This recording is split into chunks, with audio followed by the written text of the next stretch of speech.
Hello guys, students of UEW. So in this tutorial, let's just look at how we are going to register our courses on the Osis student portal. Remember, if you have not subscribed to this channel, help giving us a subscription by clicking on the button down below, liking and probably sharing the video for your colleague to also benefit from it. So without much wasting time, you can go to Google as usual, go search for UEW, follow to the official website of the university. Then you can have access to the Osis link on the official website of the university. Likewise, if you have also created a shortcut of the Osis on your desktop, you can use it to access your portal. So without much wasting time, let me click on Osis student portal on the university website as I wait for it to load and take me to the Osis student portal. Remember, it depends. At times your network will be slow, in as much as it is. You're advised to use a strong network for it to be smooth on the course registration for you. So as I wait for it to load, don't forget to hit the subscription button for this channel as we give you much more.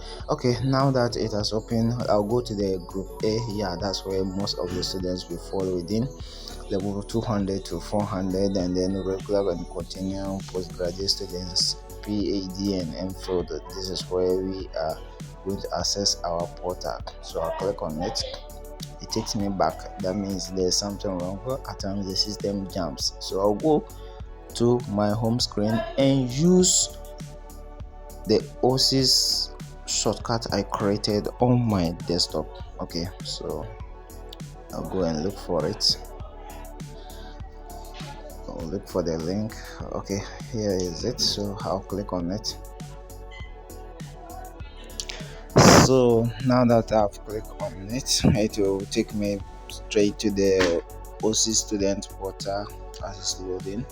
When I come, I'll enter my index number and then I'll enter my password for me to gain access to the portal. Okay, now they give me a welcome message. So it's just a matter of entering my password right now. So I'll enter my password. I've already saved it with Google. You might have done similar, so you don't forget your password later. Okay, now I'm going to change the view from Android to desktop size. Yes, to desktop size. So I'll click on the three dots at the top right hand corner of my screen and I'll go to desktop size. Yes, remember, when you do like this, it will log you out and you will have to log in again. So I'll wait. Okay, it will log me automatically. So when I log in, I'll go to the left hand side of my screen and go to registration. I'll click on registration, then I'll go to regular registration. Remember, I turn it into desktop size for me to have a good look at all the courses.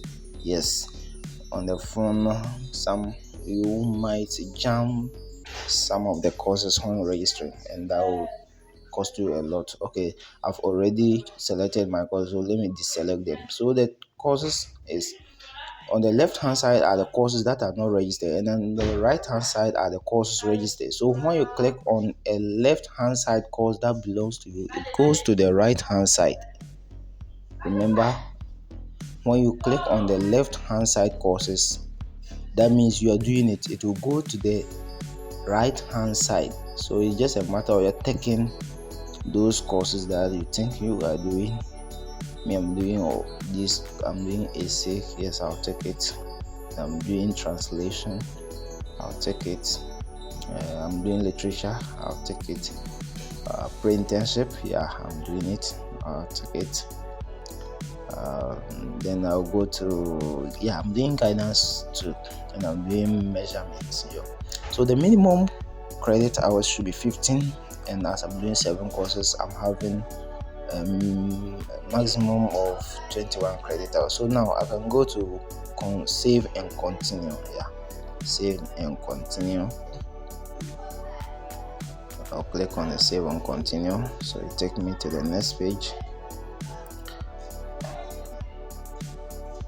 But don't forget, as said earlier, help this channel by giving us a simple subscription, turning on the notification button so you don't miss any of our videos. Okay, now I have to look into my courses again and confirm. When you just click on confirm, you cannot do anything about it again. So I will go through again that each course has been selected, no mistake has been made. So I will just go to confirm. When I go to confirm, then here registration completed. I'm now going to print my registration. So remember, my phone is not connected to any printer, so I will just have to save it as a PDF. So I click on the print, and I click on the print. It will take me to here. Then I have to just click on the save. Yeah, I'll have to save it as a PDF. So I'll click on the save on the top right hand side of my screen. So I'll click on the save, and I have to browse into my phone and look for a place that I'm going to save it. So let me just rename it my course registration. I'll click on my course registration. So when I click on it, my course registration, then I'll click on the save button for it to be saved onto my phone. Remember, it's simple. You don't have to waste time following people about your course registration. Just give it a try. Okay, so it will take me back to the Osis portal again, the student portal. Immediately it has been saved on my device. So after that, I can locate it in the downloads. Yes, in the downloads folder, you can locate it and print it when necessary for endorsement. So without much wasting time, that is all for today. So as we said, help us with a subscription. Click on the subscription button, turn on the notification so that you don't miss any of our tricks we bring you or as you need in technology, computing, smartphones, and a whole lot of things that deals with computing. So thank you for watching. Have a good day.